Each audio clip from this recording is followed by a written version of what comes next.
जय गुरुदेव। ज्ञान कोश में आपका स्वागत है। हर रोज़ की तरह हम एक बाणी लेकर आए हुए हैं। उसमें बताया गया है, जेहि खोजत ब्रह्मा थके, जेहि खोजत ब्रह्मा थके, सुर नर मुनि और देव, कहें कबीर सुन साधवा, कर सदगुरु की सेव। कबीर दास जी इस बाणी में बता रहे हैं, जेहि खोजत ब्रह्मा थके। परमात्मा का जो नाम है, उस नाम की महिमा का गुणगान वो तीनों मूर्तियाँ, तीनों शक्तियाँ, ब्रह्मा विष्णु महेश, उनकी लीला का पार उन्होंने भी नहीं पाया।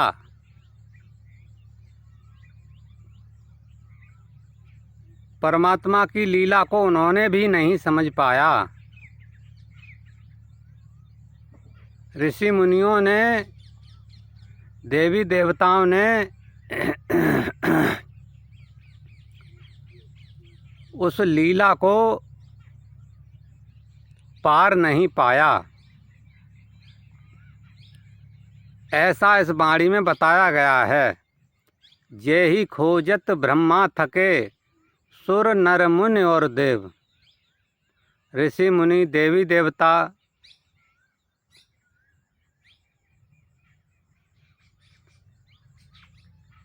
इन्होंने भी उस ज्ञान का पार नहीं पाया, क्योंकि परमात्मा की लीला, परमात्मा का ज्ञान अथाह है, अथाह समुद्र है, अनंत है। उसका पार पाना बहुत ही असंभव है। ऐसा कबीरदास जी यहाँ पर बता रहे हैं।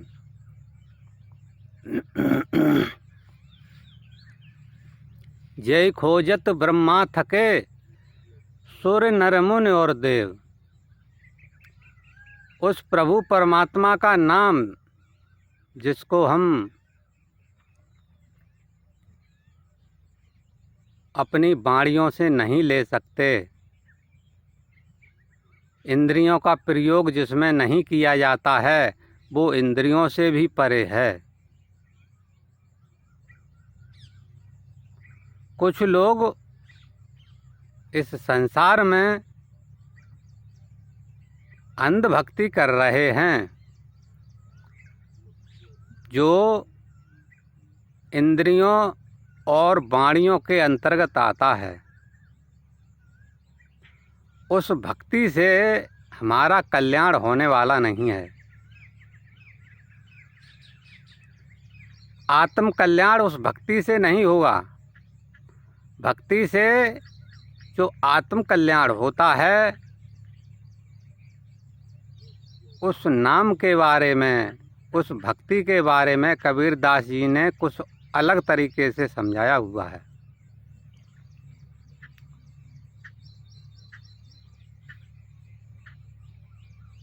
आगे लाइन में बताया है, कहें कबीर सुन साधवा, कर सदगुरु की सेव। जो समय के महापुरुष होते हैं, समय के सदगुरु होते हैं, वो वही ज्ञान लेकर आते हैं जिस ज्ञान में न इंद्रियों के विषय में बताया जाता है, न वाणियों के विषय में बताया जाता है। वो इंद्रियों और वाणियों से परे है। हमारे इस संसार सागर में 3 वाणियाँ बताई गई हैं, पश्यंती, वैखरी, मध्यमा। और इंद्रियों के द्वारा, जैसे मुख से बोलकर, जिह्वा से बोलकर, हाथ की उंगलियों से माला घुमाकर, वो भक्ति नहीं होती है। जो सच्ची भक्ति है वो इंद्रियों से और वाणियों से परे है। वो समय के सद्गुरु, समय के महापुरुष ही उस ज्ञान को लेकर आते हैं और जीवों का कल्याण करते हैं उस ज्ञान को देकर। उस ज्ञान को हमें समझना है, उस ज्ञान को हमें जानना है। उसी ज्ञान के द्वारा ही हमारा आत्म कल्याण संभव है। उसी को हम जानें। सदियों से कोई न कोई वह प्रभु परमात्मा की शक्ति इस धराधाम पर आती रहती है उस ज्ञान का प्रचार करने के लिए। उस शक्ति को, उस देवदूत को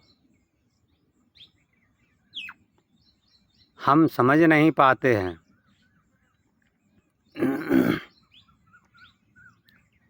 तो हमें ऐसे सद्गुरुओं की तलाश करनी चाहिए। उस सद्गुरु को, समय के महापुरुष कौन हैं, कहाँ हैं, धर्मशास्त्रों के आधार पर वो ज्ञान हमें दे रहे हैं। धर्मशास्त्र हमारे क्या बता रहे हैं, क्या संकेत कर रहे हैं, उसके बारे में हमें समझना है और उस ज्ञान को प्राप्त करना है। तो उस ज्ञान के बारे में यहाँ पर कबीरदास जी ने बताया है।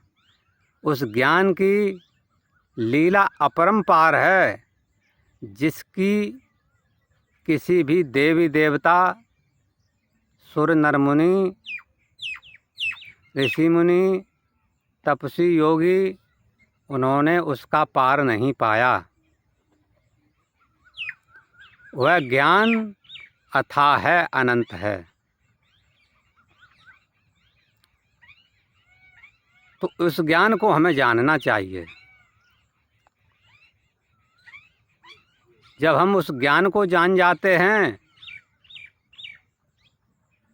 तो हम भक्ति करते हैं और भक्ति करने के बाद हम निश्चय ही एक सूक्ष्म दुनिया में उसका प्रवेश करते हैं और सूक्ष्म दुनिया का अनुभव करते हैं। सूक्ष्म दुनिया, जिसको हम परावाणी, उस प्रभु सत्ता से जुड़ने का मार्ग ही परावाणी है, जो तीनों वाणियों से परे है। उसी के माध्यम से हम सूक्ष्म दुनिया में प्रवेश करते हैं और सूक्ष्म दुनिया का अनुभव भी पाते हैं।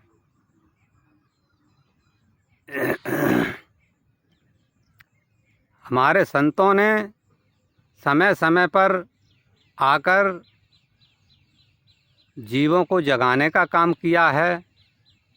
संत हमेशा जीवों के उद्धार के लिए, जीवों के कल्याण के लिए इस धराधाम पर आते रहते हैं।